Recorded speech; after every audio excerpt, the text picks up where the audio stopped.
예, 안녕하십니까. 용감한 탐정들의 어휘탐정입니다. 오늘은 저희 탐정들도 조사 과정에서 자주 활용하는 증거 보존이라는 이 방법에 대해서 설명을 드리려고 합니다. 증거 보존이 무엇이라고 하면요.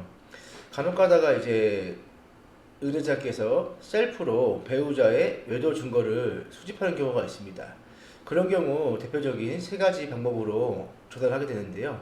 첫 번째는 배우자의 핸드폰에 있는 타임라인, 위치 공유를 확인해서 그러니까 배우자가 어디를 갔는지 확인하는 방법이 있고요. 두 번째는 카드 내역서를 확인하면서 배우자가 몇 월 며칠 날 어디를 갔다 왔는지 카드 내역으로 확인하는 경우도 있습니다. 드문 경우지만은 세 번째는 배우자 차량에다가 GPS를 설치해서 이 배우자가 어디를 갔다 왔는지 하루 동안 어디를 다녀왔는지 이렇게 알아보는 방법이 있습니다. 그런데 이 모니터링, 그러니까 타임라인이나 카드 내역서 또 GPS로 확인하는 그런 배우자 유착인은요, 배우자가 자리를 떠나고 그 이후에 집에 왔을 때 확인할 수 있습니다. 물론 GPS는 실시간으로 어디 있는지 위치가 나오지만은 당사자가 실시간으로 배우자가 있는 도착지에 출발을 못하는 경우가 많습니다. 예를 들어서 직장을 다니거나 아니면 아이가 어리거나 기타 이유 등으로 배우자의 GPS 위치는 모텔에 있는 게 확실해. 그런데 바로 가서 증거를 수집 못하는 경우죠. 이럴 경우 증거 보존을 활용하시면은 되게 좋은 증거 수집 방법 중에 하나이기 때문에 이 방법에 대해서 오늘은 알려드리고자 영상을 켜게 되었습니다. 증거 보존 한번 살펴볼게요. 예, 증거 보존. 공판 기일에서의 정상적인 증거 조사가 있을 때까지 기다려서 증거 방법의 사용이 불가능하게 되거나 현저히 곤란하게 될 염려가 있는 경우에 검사, 피의자, 피고인, 변호인의 청구에 의하여 판사가 미리 증거 조사를 하여 그 결과를 보존하여 두는 제도이다. 이렇게 보면은 무슨 내용인지 일반인들은 이해할 수가 없어요.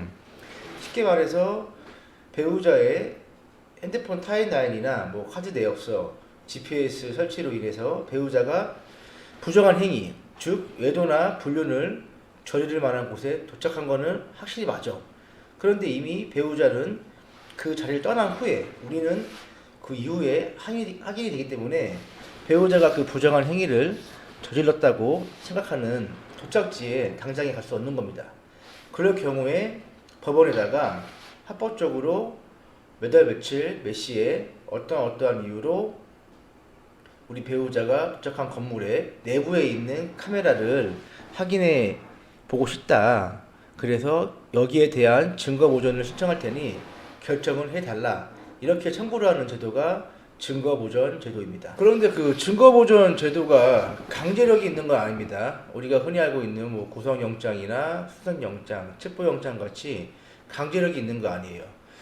그냥 법원에서 재판 소송에 필요한 증거를 소송을 하기 전에 미리 확보가 필요하다. 결정문만 내려주는 거지.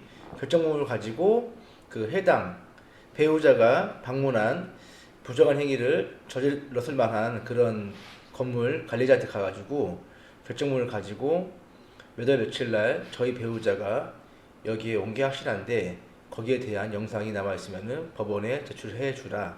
그래서 그 건물주, 즉 모텔이나 숙박업소 주인이 동의하에 그 영상들을 확인해서 저희가 요청한 몇 월 며칠 몇 시경부터 몇 시까지 그 시간대에 한정된 영상을 확인한 후에 저희가 지명한 배우자가 들어간 사실이 있으면은 그 영상을 백업해서 법원에 보냅니다.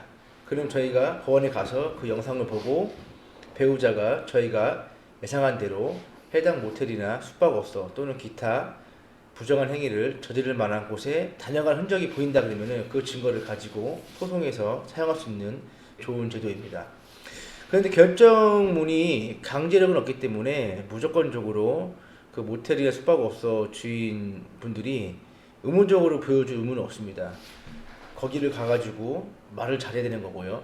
또 결정문이 언제 나올지 몰라요. 결정문이 한 달이 걸릴지, 3주가 걸릴지, 뭐 며칠이 걸릴지 알 수가 없는 건데 그것보다도 더 중요한 거는 그 해당 건물, 모텔이나 숙박업소 또는 배우자가 다녀간 건물이 부정한 행위를 이룰 만한 그 장소, 그곳에서 영상을 보관하는 기간이 어느 정도인지 파악하는 게 중요할 것 같습니다. 저희가 그동안에 증거 보전을 성공해왔던 방법들과 노하우를 공개하려고 하는데요.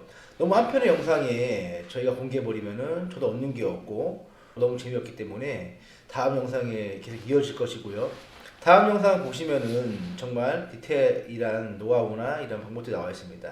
이런 걸 제가 공개하면은 타 업체에서 이런 중요한 노하우를 왜 공개를 하냐, 이제 고객들이 알아버려가지고 탐정한테 의뢰를 안 하지 않냐, 이런 좀 피난을 받을 것도 걱정이 되는데, 그래도 혼자 끙끙 앓고 증거를 못 잡는 분들을 위해서 공개한 영상인 거고요.